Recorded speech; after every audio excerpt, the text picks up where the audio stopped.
Como dicen es cierto que vive amor perdido. Porque no has de saber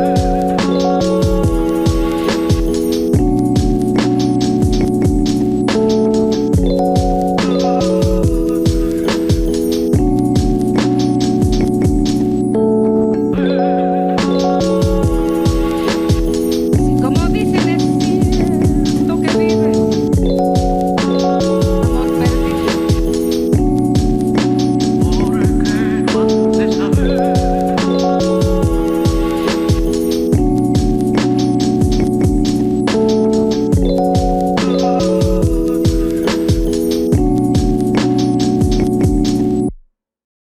Les amis, bonjour à toutes, bonjour à tous. Là, vous pouvez pas le distinguer.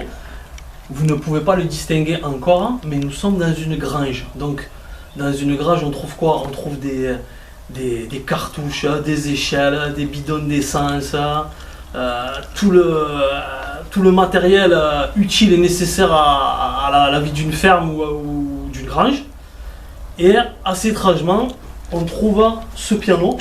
Donc, si tu peux t'avancer un tout petit peu. Et il est dans un état déplorable. Et pourtant, écoutez,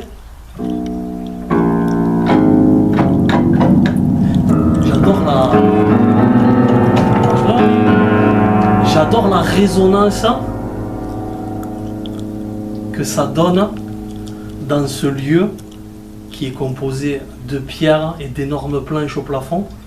Ça donne une résonance magique, je trouve, à ce lieu qui est pourtant, je le dis et je le répète, dans un état déplorable, qui se trouve aux abords d'un axe routier extrêmement fréquenté. D'ailleurs, à l'entrée de la maison, il y a écrit à vendre, mais bon, c'est un panneau qui est là depuis belle lurette vu son état. Et donc, on est tombé sur ce lieu un peu par hasard. Et encore plus antinomique, j'ai envie de dire, on tombe sur ce piano qui n'a rien à faire là, et qui pourtant, il y a toutes les touches qui marchent vraiment. C'est la première fois, ça doit être le 7 ou 8e piano que je vois depuis que je fais des urbex, un petit peu plus. C'est le premier qui marche vraiment particulièrement bien, et c'est peut-être pourtant paradoxalement celui que je découvre qui est dans un état le plus lamentable possible. Voilà, la magie de l'urbex et de la musique.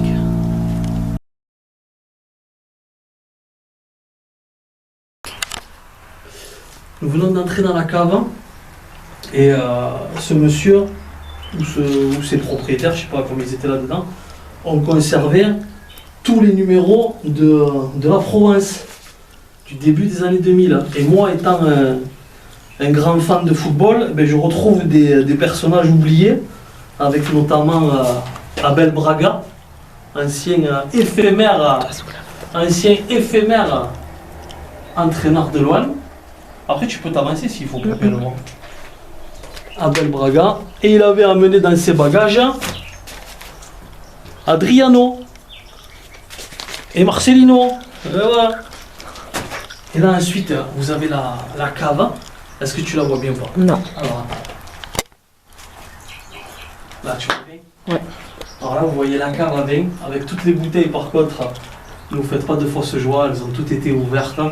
Contrairement à d'autres endroits que j'avais pu visiter. Mais là, il n'y a absolument plus rien. Toutes les bouteilles sont vides et ont donc été consommées ou jetées. Ensuite, nous avons ici d'autres bouteilles. Pareil, tout ça a été consommé. Et là, les fûts, les tonneaux. Donc un lieu, ma foi, typique des fermes de l'époque, qui tombent en total délabrement et qui sont recouverts de poussière.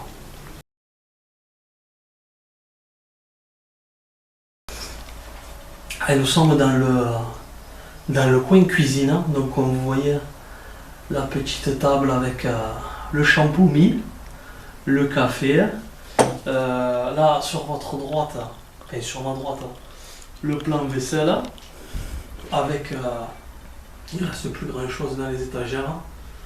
Et là pareil, ça a été pillé, mais il reste le mobilier et les fameuses mises en scène urbex donc qui sont assez impressionnantes quand on fait cette pratique pour la première fois.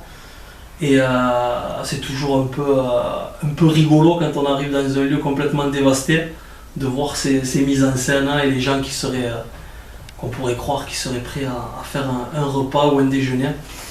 Donc voilà, et forcément on s'imagine cette famille dans les décennies en arrière en train de manger et de regarder la télé qui est donc juste ici, pile en face de moi. Voilà, à l'époque ça devait être les années 90, ça devait regarder Vincent Lagaffe et le Big Deal. Bip bip.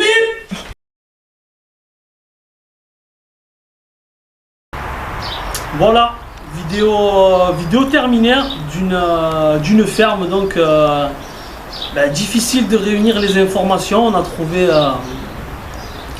2 identités de personnes différentes, 2 hommes qui n'ont pas le même nom de famille.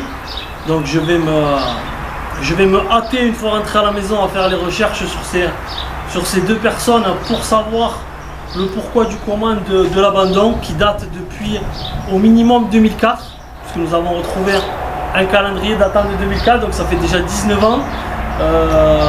On le voit à l'état de la propriété, on le voit à l'état du jardin qui est immense avec énormément d'herbes folles. Il y avait une sorte de serre là-bas sur le côté, j'ai pris une petite photo. Pareil, on reconnaît que c'est une serre parce qu'elle est grillée au-dessus, là, je sais pas quoi, mais c'est dans un état déplorable. Et ensuite la maison, plus grand chose, on voit qu'on doit être les 74e à passer. Il y a eu vraiment beaucoup de vols, beaucoup de choses qui ont été prises. Et donc difficile de se faire une idée aussi sur le métier de ces gens. Alors bien sûr, c'est dans le domaine agricole, mais est-ce que c'était de l'agriculture pure et dure? Est-ce que c'était du domaine viticole? La serre, ça paraît les fleurs. Il y a vraiment énormément de zones d'ombre. Donc difficile d'avoir une explication. Et comme je l'ai dit il y a 1 minute de ça, les explications seront données en fin de vidéo si j'ai trouvé quelque chose. Mais mon flair me dit que je sens que je vais repartir une main devant, une main arrière. J'aurai pas beaucoup d'infos. Voilà. Et pour finir, je remercie la demoiselle qui a filmé, c'est sa première. Et on espère qu'elle sera là pour de nombreuses aventures. Merci à tous, à bientôt. Et Costa Bordino pour s'abonner. Merci, ciao.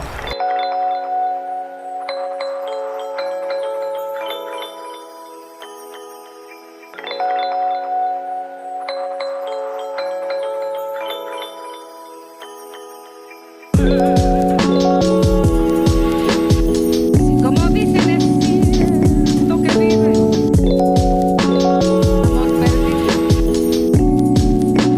Porque no has de saber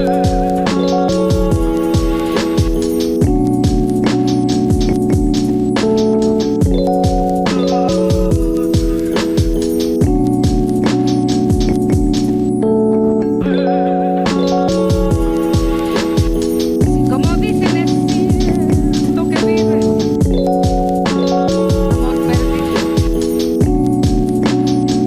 porque no has de saber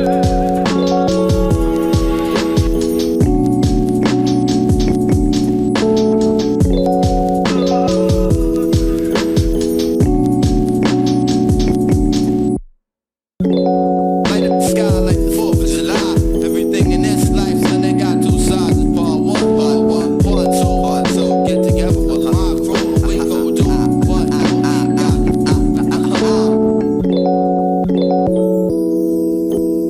I'm fantastic, furious like the 5 from P-Long. Brooklyn Phenom.